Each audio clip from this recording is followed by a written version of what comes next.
Hello, all you dragon lovers out there. This is the first video that we are making to record to this lovely little station thing that we're doing.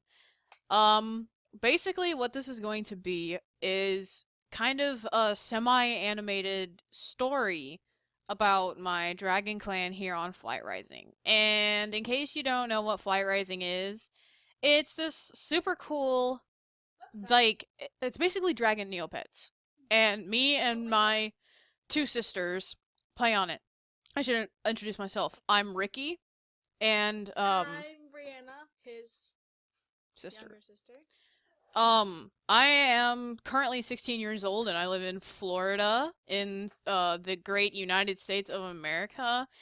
And I live with my sister and my younger brother and my other younger sister, and I also have a cat who may be appearing here at some point, and two dogs. You'll probably hear them because they don't like to shut up. Anyway, I've been playing this game for A while. quite some time. Wait, let's go to account settings. You can see exactly how old I am. 8 months and 29 days. Yeah, I am in Shadow, which would be the, Trickster flight. So there's that. Anyway, so as you can see here, I have quite a few dragons. I have 73, I think, currently right now, so there's a freaking lot. Um, Probably not all of them are going to appear in the little animated story thing that we're doing, but there are a few important ones. So let's go over them. The first one here is Enfys. Enfys is one of my progens, and as such he's a Gen 1, he has no parents, but he has a lot of babies. As you can see, he has a lot of babies. And he was the first one that I created. And he is my pride and joy and I love him very much. A lot of people like breed change their dragons and stuff like that, but I think he's perfect the way that he is. He used to have stripes though as a secondary, which was ugly, so I changed it. And because I was dumb when I first signed up, I didn't make him a double. Because I didn't realize how valuable those would be. But whatever, I think he's perfect. He's denim platinum sand, and as you can see, he's got quite a few apparel on him. He's got the Wood Straight Cape and Peace Dove. Those two were which donated by me by some very lovely users here on the website. And he is, as you'll see, many of my dragons, actually, none of my dragons are straight. I'm going to say that right now. So if any straight people are watching this and they feel offended by that, know that I don't care. And, so I don't have any straight dragons, and most of them are trans. Enfys, my lovely son, is a biromantic polysexual. He's suffers from chronic depression and ADHD, so that's going to be in the story. Yes. What that means is biromantic means that he's attracted to two or more genders romantically, and sexually he's attracted to many, which is what poly means. Poly means many. So he's attracted to many genders, but not all. This is his mate, Madeline. Madeline and Enfys are special in the clan in that I only breed them with each other, because they're both my progens. Madeline is, what the kids are calling these days a random progen, even though when I started the game, I created both of my progens. So there's that. She's Carmine Stonewash Maroon and Tiger Freckle Crackle. I notice a lot of people really don't like Crackle for some reason, but I think she's beautiful. So there's that. As you can see, she's wearing the fancy new dark steel earrings of necromancy? Necromancy? Whatever. I can't speak. And she also has her lovely bird skull headdress because she's a warrior child. Even though she's tiny, fun fact, apparently your progens are smaller than every other species in your lair. They're like the smallest for some reason. I don't know why that is. But even though she's tiny, she's a warrior princess, and she is the matriarch, and she handles most of the clan's management things. Enfys is basically like, I call him the puppy of the clan. Like, he's a big baby. He doesn't like to fight. He doesn't like to, like, do stuff like that, so Madeline is pretty much the main leader of the clan. Infis is usually overseeing like who comes into the clan.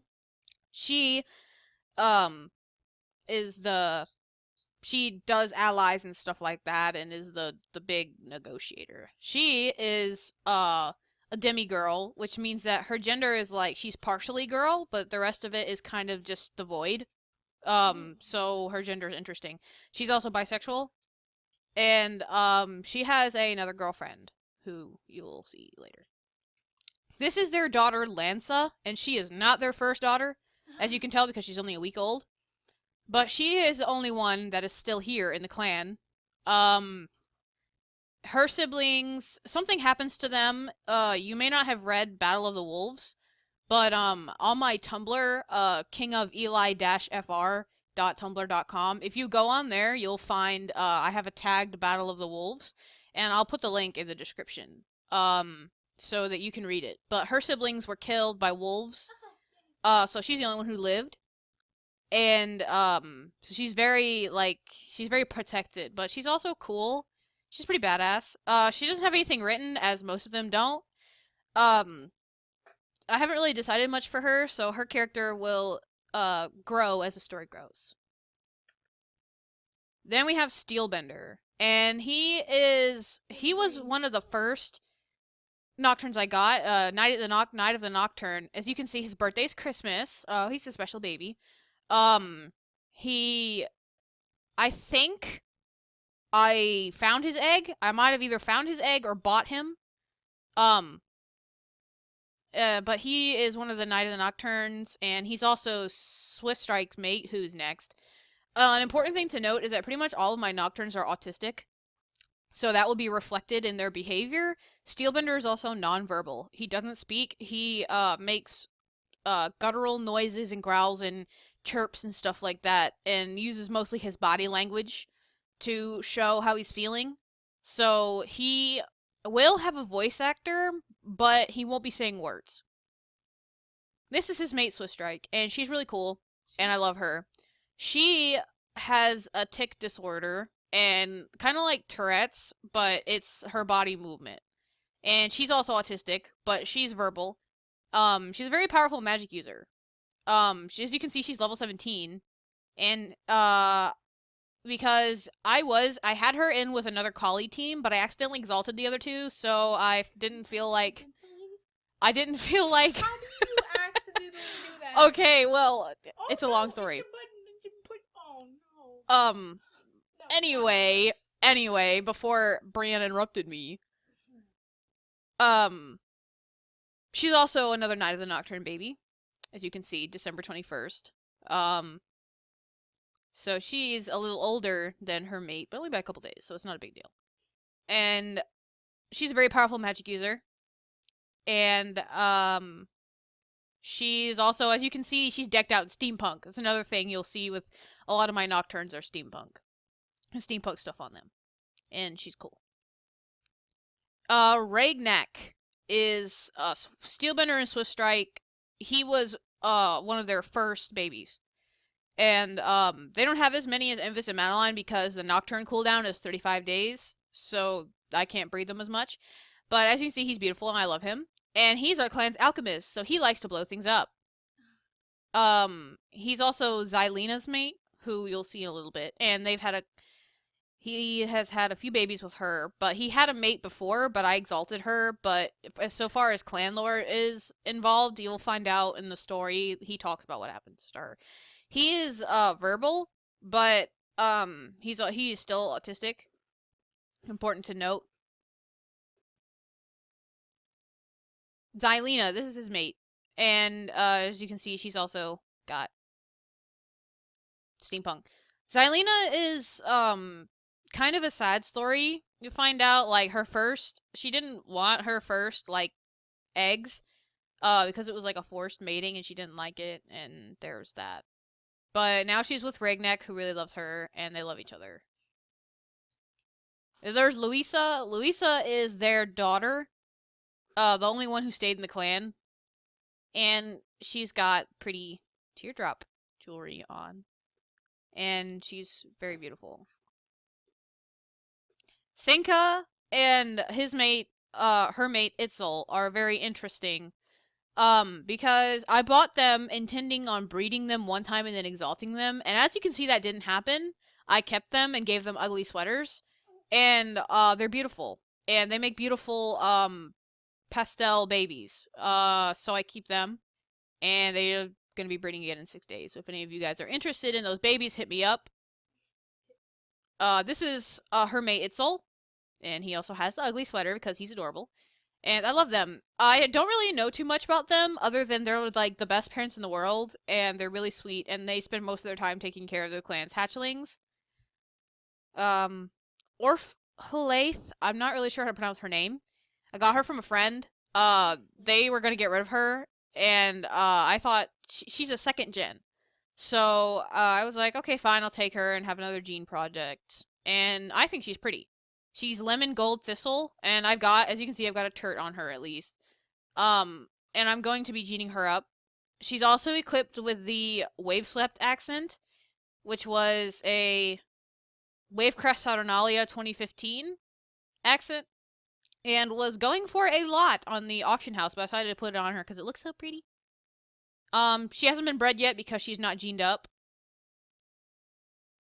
Iroh is Itzel and Cinca's baby that I kept, and he's pastel goth baby, as you can see, and he's got some citrine earrings going, or chroma, whoops, earrings going on here, and silver amulet of science, because he likes science. Pardon me for the interruption, my dog started barking. This is Y'all. He is Steelbender in Swift Strikes, another one of their babies. I haven't put any clothes on him yet, but I will. And I'm not really sure. A lot of these guys don't have a hardened role in the story, so they're just gonna develop, and you guys get to see them develop as they go along, which is gonna be super cool. Pongo is my gay son. I love him, and he's beautiful. Well, he's not really gay. He's actually bisexual, but he is lovely. He was one of the very first dragons that I got on the site. He's Splashstone Lemon, which I guess for a lot of people it wouldn't really be interesting, but I love him because he means a lot to me, and he's also very important lore-wise. A lot of the dragons that you'll see come into the clan, they're outcast, or they're like injured, or they're abandoned. Pongo came to the clan as an outcast because he didn't like fit in with the other Imperials, and they didn't like him, so he left his last clan. And he met Galio, the Sky Dancer, who is his mate and is right next to him, and they fell in love. And he actually was attacked by wolves and lost his back right leg. I'm currently actually getting an accent for him done, so I can put that on him. But he's missing a leg, so he's an amputee, and he can't really fight very much, so he's basically like the clan's flower child.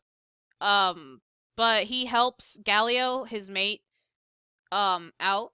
And yes, as you can see, yes, he has had babies, and the reason why is because the clan is very polyamorous. So like there's a lot of mating, not necessarily with their mates, because it's just like kind of like a surrogate. You know, they don't really care. It's not a big deal. So that's Pongo, and he's going to be very important to the story because I love him. Oh, I messed up the order of them. I need to fix that. Okay, this is Zorozen. He's the clan's priest.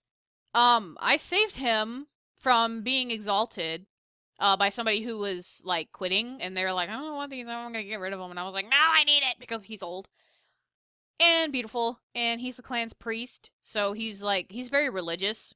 So you'll hear him talk about the Shadowbinder and like God and stuff. When he says God, he usually means Shadowbinder.